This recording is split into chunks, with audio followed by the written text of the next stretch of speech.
In the next 2 minutes, ituturo ko sa iyo kung paano kumita ng malaki ang isang senior high school graduate na nagsimula dito, walang skills, zero knowledge, pero dahil sa tulong ng OBE, kumikita na ngayon ng malaki at marami na ding natulungan na kumikita dito sa social media accounts nila.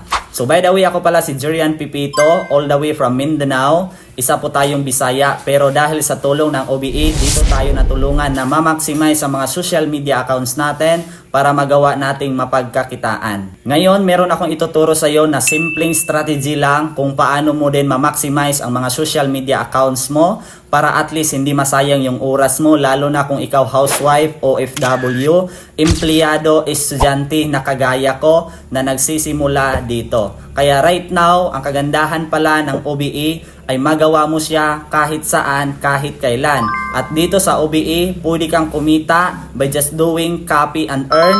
Depende pa sa oras at effort na ibibigay mo. Ang isa sa kagandahan dito, open para sa lahat as long as 18 to 65 years old ka right now. Kaya kung meron kang social media accounts kagaya ng YouTube, Facebook, TikTok or Instagram, pwedeng-pwede ka na po dito. Dito ang isa sa kailangan natin ay dapat meron kang stable internet connection in yung mobile phone. And siyempre, dapat magkaroon ka din ng tinatawag namin na account ID kasi yun yung magiging license code mo para makapagsimula ka sa OBE, para maka-operate ka, para kumita ka possible 20 to 30,000 per month doing copy and earn.